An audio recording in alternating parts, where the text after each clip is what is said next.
What is up, everybody? It's your boy DFS Up North here with a Masters DS tutorial and RS breakdown. I'm here to show you how to use the Domination Station for the Masters, how to set it up, what I do. Obviously, there's like a million ways to do this, but this is sort of, I'll go through how to set things up. I'll talk about the Research Station, what you should be looking for, things like that. And if you're not a DFS Army VIP and you want access to these tools, use that code up north, 10% off. Let's go.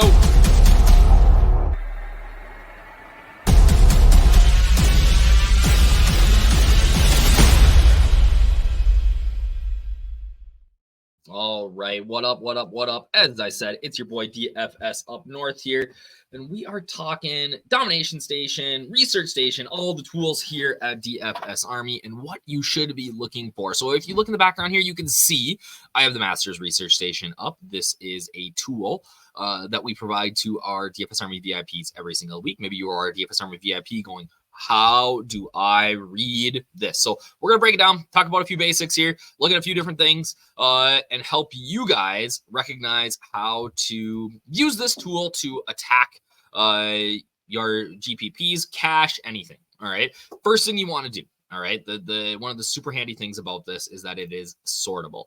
But for it to be sortable, you have to go over here and press make a copy. All right, it'll pop up, make a copy of the Masters Research Station. Yes, make a copy. Now, because of this, we can sort the Research Station any way you want. If my internet ever catches up, we'll see. But yeah, it is all sortable based on, you can sort by DraftKings and FanDuel, how many shot link rounds, what the aggregated odds are. It's a good way to look at potentially like, we know that driving distance is an advantage here this week. Well, who hits it the farthest, right? That's something that we can look at here with this. Yes, we can allow access here. All right, so always make a copy first. That is rule number uno for this stream. All right. So on the side, you got the golfers. We will put tee times in here. Hopefully later tonight, we'll get to that. So you can see who's going off first and last and things like that. We got DraftKings salary. Okay. FanDuel salary. The sample size is going to tell us how many events and shot link rounds we have of each player. So for Scotty Scheffler, this data goes back 72 events and 216 shot link rounds. But like somebody like Brooks Koepka, we only have 34 events and 81 shot link rounds. And that data is honestly probably not very new, just because he's been playing on the Live Tour for about a year. So we have the majors data from last year in there, but with him playing on the Live Tour and them not having good stat tracking, we don't have that data in for them. So you got to take a little bit of, like, if you're building in the stat cruncher, which I'll show you here in a second, things like that, you have to take it with a little bit of grain of salt, because the Live guys probably aren't going to show up as much, or potentially they're going to show up more than what they should because maybe their play is not very good right now, right? And that's a little bit of a tricky scenario just with what we got going on right now. Okay. Drift, we can actually do this right now, which I think is always super interesting. We can see whose odds are moving from where they opened to live. So Denny McCarthy's odds opened at 188. He is now bet down all the way to 93%. So what that's going to tell us is that he's got a 50% drift. He's likely going to be, when this ownership projection gets filled in tomorrow, he's going to be highly owned. All right. Because people are betting him. Not always, but it does tend to happen like that. We can see some of the values on the board, like a Siwoo Kim, a Russell Henley, all being bet down. Sergio Garcia, who played well on the Live Tour last week, he's been bet down a little bit. And then we can go the opposite way and see whose odds are falling. So Luke List, my boy Yohei Sasuni, Danny Willett, Eric Cole, JT Poston, who, I thought would maybe be like a good bet a month ago, but since then his game has kind of gone to trash. Interestingly, Nick Taylor, I could get on board with some Nick Taylor action here. But yeah, so that's one thing that you can use. We've got our projections here where we sort by fantasy points. Scotty is one of the biggest projection favorites this week at 11. When we use the Domination Station here a little bit, I'm going to show you guys he's going to show up in everything. So we might have to knock him down a little bit just because the projection is so high. Value. And another cool thing is if you look over, if you like huddle over something, it'll tell you what it does. So value is projected fantasy points per $1,000 in salary. Okay. Connors, Henley, Siwoo, all showing up at the top here as sort of the best values on the slate. That's something that I typically use for cash games. All right, if I'm playing cash, I want to look at it and say, all right, who's going to potentially, based on the data, be the best points per dollar play on the slate? And typically those guys make the cut. All right. So Connors definitely, with these 3 straight top 10s here in 2022, 2021, 2020, coming in off of 13th, 18th, like pretty high on my boy here. All right. Where else are we going? We got course history here. You can see, this one's not sortable, but you can see, guys, how they've played here over the years. Patrick Reed, great history here. But again, when we look over at recent form on PGA, we don't see that because that is live, and they have arguably one of the worst sites to scrape to get that data in there as well. We would have to manually put it in. So recent form, obviously going down. You can see who is, played well, things like that, right? As we keep scrolling over, we can see made cut percentage. So we can see recent stats are last 15 for events played, 20 for made cut. So like our recent stats on made cut percentage, you can see obviously Scotty, Rory, bunch of guys at 100, but some of these guys down here, Taylor Moore. Oh, interesting. Taylor Moore not missing cuts. Ooh, we like him. But then Santiago de la Fuente, right? He's played one event, Mexican Open. So we're not, the made cut percentage is not great, right? Like we're only talking about one event, right? Or like a Terrell Hatton. Well, we haven't seen him since, last year sometime because he's been on live. All right. Long term is, calculated over the last calendar year. So you can see it's kind of crazy. You look at somebody like a Xander Schauffele has made 91% of his cuts over the last year, makes him a pretty solid play. Again, if you're looking at cash games, that's something that you want to consider.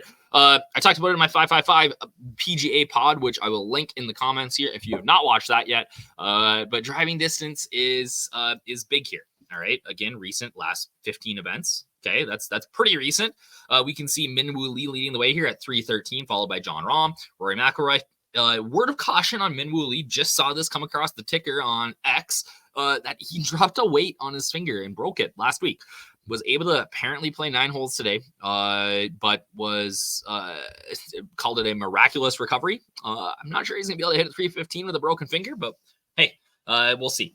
All right. But I mean, you look at this current form, 20, Oates obviously is second at Cognizant. I'm not playing much Minwoo Lee anyways. All right. So we can look, and then it's always interesting to see if there's like a difference between recent and long-term. Typically what we've seen so far this year is that this number has gone down a little bit on guys. I don't know if it's just been the courses that we're playing, but yeah, driving accuracy, super wide fairways, not super concerned. Greens and light your regulation. Some weeks we want to look at that, but this week is not one of them. I will say the 2 stats or actually these 3 stats are some of the ones that I definitely want to look at. So birdies are better gains. Who's making birdies, right? We see at Augusta a lot of times that you don't necessarily need to hammer the top 10 with your lineup that's a Millie Maker or a GPP winner. It can have guys that maybe finish 20th, but outscore guys in front of them because they're making more birdies than bogeys, right? Or, par is not always the greatest score around here. So recently, we look at a guy like Justin Thomas, who's been making a ton of birdies or better. Colin Morikawa, also making lots of bogeys, but not a guy I'm super high on this week. But Spieth, right? We know Spieth always makes birdies, okay? Long-term birdies are better gain, maybe a better idea of who makes birdies, right? And it's, again, going to be your top-end plays, but maybe a guy like Nicky Dunlap or who else down here that's we don't hear a lot from? Cam Davis, a decent option. All right. And the same thing goes for fantasy points gained. Very, very similar stat. Okay. And then double bogey or worse percentage. Who's going to avoid double bogeys here? Okay. A lot of guys recently avoiding double bogeys. I would say that all these guys are fairly safe plays outside of maybe like a Grayson Murray. Okay. And then we can see, all right, who's been playing good recently. All right, we can go field rank. Field rank is going to tell you what percentage of golfer a player beats in a given event. 100% means that the player won. 0% means they came dead last. Okay. So we can see over the last, in the last 8, Scotty's played 4. He's beat 97% of the field, which is just bonkers, right? Shane Lowry recently playing really good. You look at the last 15, not as good, right? But that recent form is intriguing to me. Now we see Xander Schauffele, Ludwig Aberg kind of getting into the mix. You can look at last year. I think the one that's really interesting to me is elite field percentage. Okay. So this is going to be, majors, essentially, things like that. And what percentage of the field are you beating? A guy that really shows up for me here is going to be Shane Lowry, right? 77% of the field over 26 events. That's pretty good. You look at par fives. You can look at how consistent they are. And then we get into our strokes gain data. Off the tee, I think, is always intriguing. I like to go somewhere right in the middle, about 25 rounds. That gives me about the last 6 events. And no surprise that some of these guys are showing up, but a guy like Siwoo Kim popping here, right? Like to see it. Okay. One thing about Siwoo Kim that I love to see is that recently, his last 10 rounds, the putter's been a little bit better. So that gets me excited to play him here. Approach, always, something that we can look at. You can always a ball strike like crazy. Scotty Scheffler, again, his numbers are outrageous, but a Tony Finau, Cam Young, Justin Thomas, Xander Schauffele, all guys. There's that Nick Taylor I was talking about, a little bit intriguing. Around the green play is always tricky. Okay. Around the green, like to get around the green stats, you have to miss the green, which is not great, obviously, right? So guys that are really, what we want to look for here is if we just look last 10 around the green stats, and then we look at, okay, are they good around the greens and are they hitting a lot of greens? So we can slide over here and find there's that. So Taylor Moore gaining a ton of stats around the green, but also hitting 70%. So that tells me that his short game around the greens is pretty elite. All right. And then we talked about putting. Putting's always, you got to be able to putt here. And that's why, guys like Cam Smith have had a ton of success. We look at bent grass. You can go by the surface for the week. Tiger Woods, long-term, obviously the best. I wonder how many rounds we have on that. But Justin Rose, Sam Burns, Birdie Burns, bent grass Burns, Bermuda Burns, whatever he is, his short game's always elite. And then Denny McCarthy, who we talked about earlier as being kind of the chalk. As we go, you can actually, if you are just a FanDuel player, you can go over here on FanDuel and get the exact same format, except it's just going to default to FanDuel pricing and FanDuel scoring. All right. We have Showdown Tools, which tells you your field adjusted Showdown fantasy points. So we can see in round 1, right, who's the best round 1 scorer. So we have 193 rounds on Rory. He averages 38.9.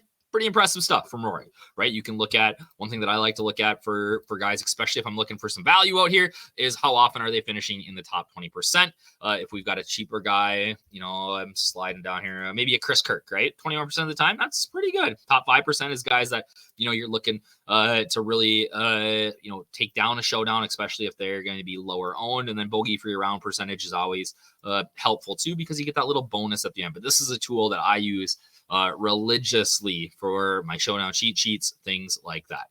If you wanted to break down your strokes gain data by round individually for the last 20, if that's the sort of like the what you want to see, easy right here. Okay.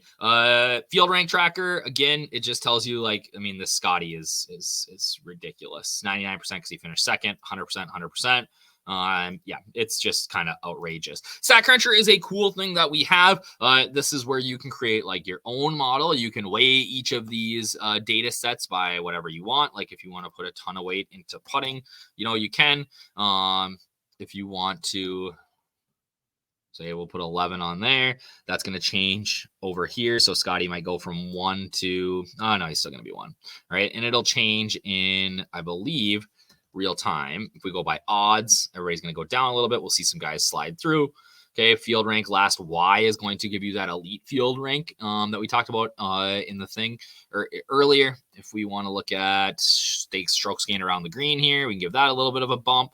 And again, you can see it change over on the side, and it's going to give you a different rank. So this is just a really easy tool that I don't think everybody knows about that we have that you can use to try to create a model for each week, things like that, right? And then we have tournament comparisons that looks at, different courses, what the average, length is, the average score, standards deviation, Showdown fantasy points, what the average driving distance is, all this kind of cool jazz that if you really want to dive into it, you can. All right. And I don't even know that we have Augusta on here because they've been so wonky with their data over the years. Just the last couple of years, we've been able to get data on that. But yeah, we do have Augusta in here. So length, one of the longest courses that we play. Okay, we're not going to get fairway strokes and things like that, but bogeys per round 3.90, which is kind of crazy. So that is our research station. Again, if you are a DFS Army VIP, you have access to that. If you are not a DFS Army VIP, you can use the code up north. That gets you access to the research station. Now, Domination Station. So I think this is the best optimizer in the world. All right. Whether it's NBA, NFL, PGA, MLB, I think that we do that we have the best optimizer in the world. And I've used a lot of them. And I don't know what I would do without the DFS Army Domination Station is what we call it. All right. So as we go through here, super easy to set up. I personally, I don't mess with a lot of stuff. Okay. I'm going to set this up though. Like I was running 20 lineups in the Millie Maker. All right, let's say I was going to put $200 into the Millie Maker. I'm going to build 20 lineups, and I'm just going to set it up. All right, so the first thing I'm going to do, make sure my new lock on. Is that going to work? There we go. Okay, is I'm going to drop the salary. Okay, and the reason being is you're competing against what, 1 million people this week in it. Okay, and on average, it's not going to be a full salary. All right. So when you're competing against that many people, you want to get a little bit different with your lineup. So I'm just going to take 500 off the top. Easy way to differentiate your lineups from everyone else's. Now, I'm not saying that I wouldn't mind splitting a milli with somebody. I'm just giving myself a better chance to get up there, I think, by differentiating that. Always tournament mode for me. Always tournament mode. I'm always using projection. Okay. And for me, I like to go 2 unique players. I'm not messing with an ownership cap. That's not something that I really ever do just because the high variance of golf every week, it's a little bit different. And it's hard to utilize an ownership cap, I think, in golf. I think you eliminate good lineups potentially, which I guess you're doing by dropping the salary cap a little bit too. But yeah, you are eliminating good lineups by hamstringing the optimizer. All right. One thing that you can do is when we do get ownership in, if I said, I'm building 20, you could force in like at least one player under 10% on. Again, I just let the DS do that on its own. All right. I really don't mess with that at all. Okay. Randomization for me, I am always going at least 20%. Okay. And the reason being is if we look at we scroll down here, we can see, you see this on your screen? Okay. Yeah. You can see Scotty. He's at about 100. Okay. His projection is 99.53. Let's say it's 100. Okay. So what that randomization is going to do is that every lineup, Scotty's projection is going to be either 20% higher or 20% lower or somewhere in between.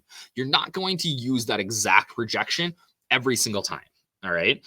So it might be his projection is 120 or it's 80.